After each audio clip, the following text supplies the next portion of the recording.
Olá, uma boa tarde para você. Estamos mais uma vez juntos para refletirmos um pouco na palavra de Deus. A palavra de Deus é infinita, nós temos infinitos temas para refletir e temas do nosso cotidiano, do nosso dia a dia. Então, vamos sempre aproveitar esses momentos, porque vivemos naquela correria de trabalho, de casa, de filho, mas temos que separar sempre um tempo para refletir na palavra do Senhor e obter dele os ensinamentos, a direção divina para conduzirmos a nossa vida e a vida da nossa família. Então, nós vamos refletir hoje em um tema que é uma passagem muito conhecida de todos, tanto dos católicos como dos evangélicos, que são as bem-aventuranças.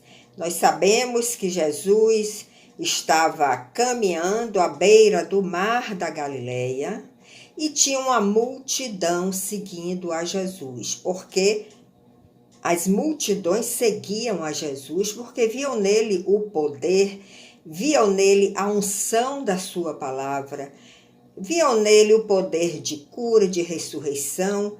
Então, as multidões seguiam a Jesus. Tomara que eles sigam também a nós, né? Precisamos desenvolver essa comunhão plena com o Pai para ter este poder e fazer com que as multidões nos sigam, em vez de seguirem os políticos. Então, Jesus estava à beira do mar da Galileia, uma multidão estava o seguindo. Ele olhou, viu um monte, subiu nesse monte, a multidão ficou ao pé do monte e ele aproveitou aquela oportunidade para mais uma vez ensinar sobre o reino de Deus. Jesus não perdia a oportunidade para ensinar sobre o reino, para evangelizar, para ministrar a palavra do Senhor, para exortar, para repreender. Ele era muito perspicaz. E como ele tinha uma comunhão plena com o Pai, ele ia receber aquela comida fresca, aquele alimento sem nenhuma contaminação. E ministrava para aqueles que estavam ali seguindo a ele. Alguns recebiam o ensinamento porque estavam com o coração aberto, o coração já tocado pelo Senhor. Outros estavam com o coração endurecido, não recebiam o ensinamento que Jesus queria passar, mas tinha interesse em continuar seguindo por causa do poder que eles enxergavam que havia em Jesus. Então, as bem-aventuranças está no capítulo 5 de Mateus, do verso 1 ao 11. Eu aconselho que você abra sua Bíblia agora e acompanhe. E o que eu tenho sentido quando eu comecei a refletir neste tema é que, apesar dessas bem-aventuranças estarem assim muito vivas na nossa mente, porque é um trecho da Bíblia que é muito citado, é muito pregado, é muito refletido, é memorizado. Mas será que nós entendemos profundamente o significado do que significa realmente ser um bem-aventurado? Nós vamos mergulhar um pouquinho mais nesse entendimento e vamos ver que tem coisas que nós podemos extrair numa profundidade maior. Então, primeiro, vamos entender o que significa uma bem-aventurança. Uma bem-aventurança é uma condição de extremo bem-estar. Extremo bem-estar, grave isso. E essa condição de extremo bem-estar nos dá uma condição de felicidade plena, onde nenhum fator externo, que vão chegar fatores externos, mas nenhum fator externo vai nos abalar para que nós saiamos desse extremo bem-estar. Essa bem-aventurança, esse estado de extremo bem-estar, ele acontece de uma forma natural. É difícil buscar, vivendo no mundo que nós estamos vivendo, é difícil conseguir alcançar essa condição de extremo bem-estar.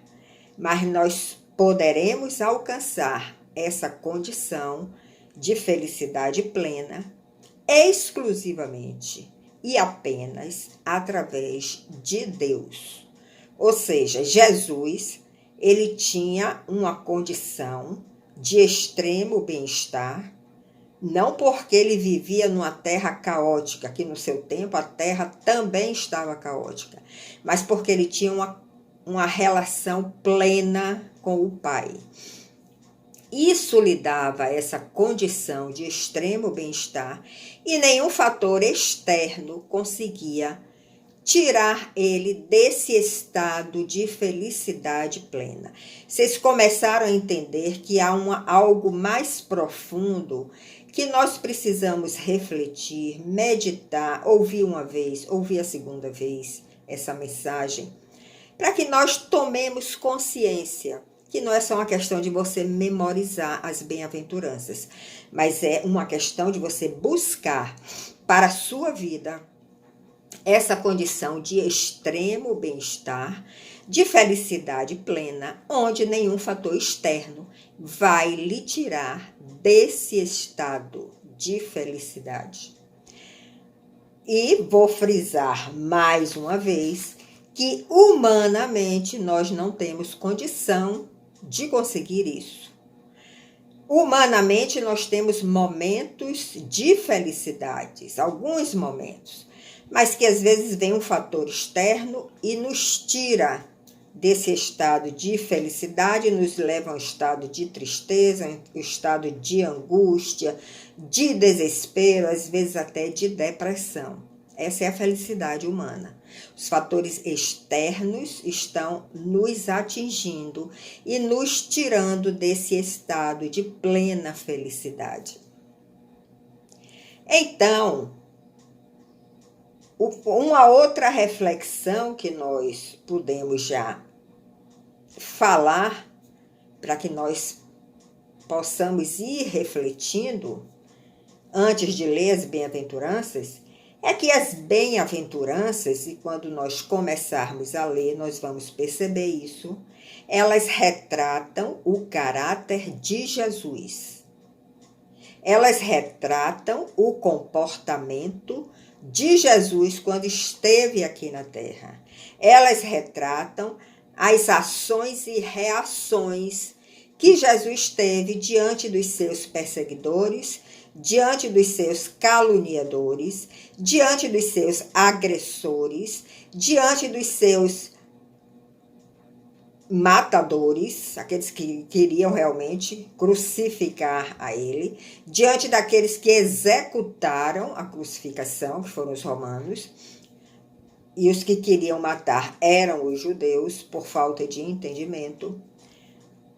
Então, as bem-aventuranças vão refletir isto, vão refletir o caráter de Jesus, como ele agiu e reagiu quando esteve aqui na Terra, caminhando por 33 anos e meio. Então, Jesus estava caminhando, lembrando mais uma vez, à beira do Mar da Galileia. Uma multidão estava seguindo a ele, ele viu um monte, ele subiu no monte e ele falou sobre as bem-aventuranças, que nós conhecemos como o Sermão do Monte. Então, vou pegar minha Bíblia aqui, vou abrir no capítulo 5 de Mateus e vamos ler a partir do verso 1 até o 11. Vendo Jesus as multidões, ele subiu ao monte e, como se assentasse, aproximaram-se os seus discípulos. E ele passou a ensiná-los, dizendo, observem que tinha uma multidão seguindo Jesus.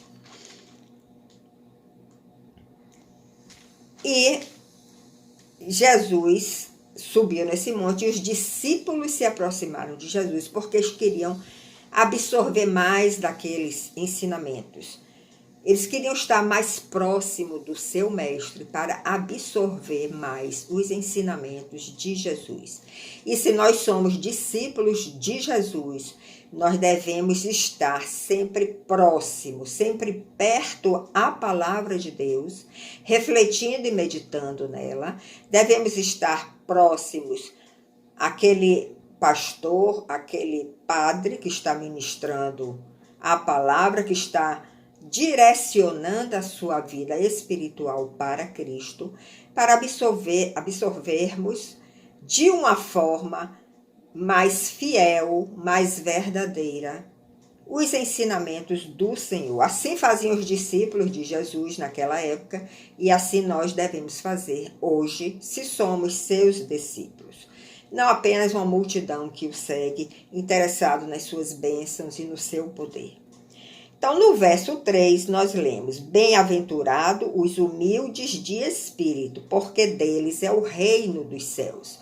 Observe que aí a humildade é do espírito, é a pessoa que se prostra diante de Deus, reconhecendo a sua insignificância, o seu pecado, reconhecendo que Deus é um ser puro, totalmente puro, sem qualquer pecado. Você se humilha, então, diante de Deus. E o Senhor, ele vai se alegrar tanto com essa sua atitude, que ele vai lhe dar esta recompensa, o reino dos céus. Seremos participantes, seremos convidados a participarmos do reino dos céus. Então, bem-aventurado os humildes de espírito. A aparência para Deus não conta, tem que ser algo do íntimo, do interior. A humildade realmente vinda do seu íntimo, reconhecendo a sua condição de pecado e reconhecendo a soberania de Deus. Verso 4. Bem-aventurados os que choram, porque serão consolados. O choro, nós podemos dizer que é uma forma de nós desabafarmos uma dor, desabafarmos uma situação de desespero, de angústia, mas é também uma manifestação do reconhecimento do quanto nós somos incapazes para resolvermos problemas que se apresentam diante de nós. Às vezes choramos de alegria, nos regozijamos e choramos quando vemos o Senhor agindo na nossa vida, na nossa casa, mas podemos também chorar de tristeza, de angústias, mas se estamos desenvolvendo um relacionamento com o Senhor, Ele virá nos consolar. E não existe mais maravilhoso do que o consolo de Deus. Verso 5. Bem-aventurado os mansos, porque herdarão a terra. A mansidão não é uma coisa fácil para o ser humano. A mansidão, ela tem a ver com o nosso caráter. Mesmo o nosso caráter humano, nós vemos que tem pessoas que são mais mansas do que outras. A questão da personalidade ajuda nisso. Tem pessoas que são mais reativas, que não conseguem controlar o seu ímpeto, se tornam pessoas agressivas. Mas a mansidão de Cristo, que é um fruto do Espírito, esse atributo que Cristo tinha, ele não se abalava, tudo estava acontecendo ao seu redor, ele continuava manso. Essa mansidão nós devemos desejar, receber por graça na nossa vida, para que tenhamos sempre um caráter manso. Então, a promessa é, nós herdaremos a terra, não essa terra caótica que está aí, mas a nova terra, a nova Jerusalém, onde haverá um governo divino e não um governo humano. Verso 6, bem-aventurados que têm fome e sede de justiça, porque serão fartos. Muitas vezes nos indignamos com as injustiças do homem, dos governos humanos. Muitas vezes passamos necessidades, muitos passam fome, vivem na miséria, por causa da injustiça dos homens. Mas ele diz que bem-aventurados que têm fome e sede de justiça. Podemos ter essa fome e essa sede de justiça. Mas ele não diz aqui, bem-aventurados aquele que por sua mão humana, seu braço de carne, faz alguma coisa para mudar aquilo que está errado, aquilo que está injusto diante de nós. Porque nós seremos fartos e saciados pelo Senhor, mesmo estando diante de um governo injusto, de uma situação injusta. Não se preocupe, não se apresse em você querer resolver este problema da injustiça. Quem irá resolver o problema da injustiça é Deus, porque a Bíblia diz que ele é um juiz. Acima de tudo, ele é o juiz. E ele é reto e justo. Ele sabe como tratar com cada situação. Ele sabe como tratar com cada pessoa que está cometendo injustiça. Verso 7. Bem-aventurados misericordiosos, porque alcançarão misericórdia. Eu não sei se você já percebeu quanta misericórdia você já recebeu na sua vida.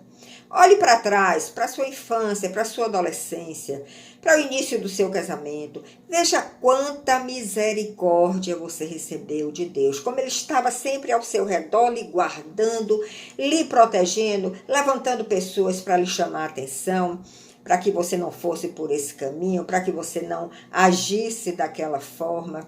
Isso é a misericórdia de Deus. Ele está sempre nos preservando, porque se nós andarmos conforme os desejos do nosso coração, nós poderemos, com certeza, tomar o caminho errado. Então ele diz, você, diante de outros, diante do seu irmão e diante do próximo, diante dos seus familiares, seja misericordioso, porque só recebe misericórdia quem é misericordioso.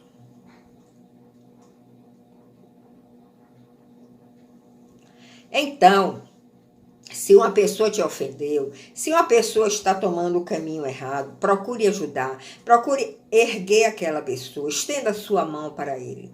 Ele vai aceitar ou não, é uma opção dele. Mas a sua parte é essa, é você ser misericordioso com o seu próximo. Verso 8. Bem-aventurados limpos de coração, porque verão a Deus. Nós viemos de uma descendência de pecado, a descendência de Adão e Eva. Nós nascemos em pecado, como disse Davi, mas o Senhor veio e pagou um preço pelo nosso pecado. E hoje existe esta possibilidade de nós sermos santificados e purificados. E quando começamos a andar com Jesus, se aceitamos a Ele como nosso Salvador e Redentor, Ele vai nos redimindo, nos diminuindo no nosso orgulho, no nosso ego, nos limpando de todo pecado. E à medida que nós vamos sendo limpos e santificados, os nossos olhos vão se abrindo e nós podemos ver a Deus. Porque o homem que não aceita Jesus, o homem embrutecido, ele não consegue ver a Deus. Porque ele está com o coração sujo, imundo.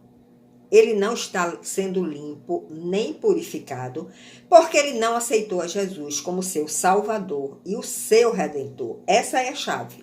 Se você não aceitou ainda, aceite agora, neste momento, e você vai ver a purificação que você vai receber na sua vida. Verso 9. Bem-aventurados pacificadores, porque serão chamados filhos de Deus. Nós, naturalmente falando, pelo nosso caráter humano, nós não temos tendências de ser pacificadores. Nós temos tendências de agredir, revidar, nós temos tendência de ofender se somos ofendidos, mas olha a caminhada de Jesus aqui na terra. Ele não foi coroado com a coroa de ouro, ele foi coroado com a coroa de espinhos. Ele foi denegrido na sua imagem. Atingiram a moral dele. Ele foi açoitado, ele foi agredido com palavras, agredido com ações, mas ele sempre promoveu a paz, porque ele sabia que o propósito dele aqui nesta terra era fazer uma caminhada para nos ensinar como caminhar aqui na terra. E ele sabia que o Pai, que estava lá no céu, vendo tudo isso, iria agir a seu favor. Então ele não perdeu a sua paz. Ele não agrediu ninguém. Ele fugia muitas vezes quando ele via que estavam perseguindo ele, para não ter o confronto. Ele está nos ensinando isso, que nós devemos sempre promover a paz e não a discórdia.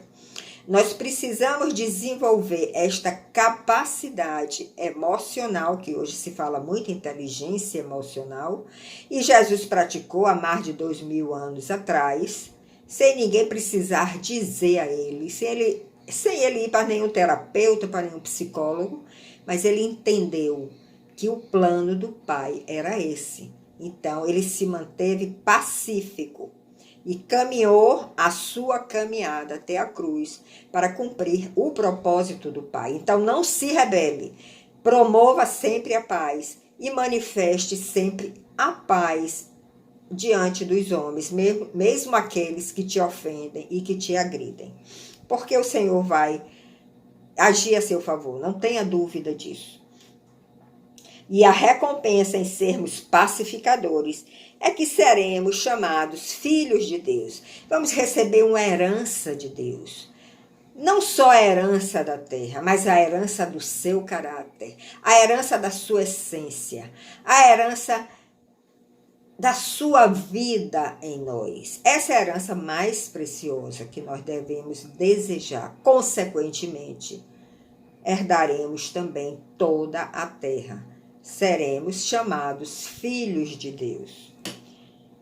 Verso 10. Bem-aventurados os perseguidos por causa da justiça, porque deles é o reino dos céus. Então, já falamos de justiça aqui. Quando nós resolvemos seguir a Jesus, que é o justo, e se nós estamos seguindo a Ele, nós estamos andando em justiça. Nós seremos perseguidos, não tenha dúvida, porque nós iremos de encontro a toda essa ordem mundial que aí está, iremos de encontro aos valores humanos que estão sendo deteriorados. Então, nós seremos perseguidos porque estamos andando em justiça, seguindo a Jesus. Mas se você não se deixar abalar por isso, pelas circunstâncias, você vai ser um bem-aventurado. Esses fatores externos não vão lhe tirar dessa paz, dessa serenidade. Você vai continuar vivendo aqui na terra, mesmo que ela esteja bastante caótica.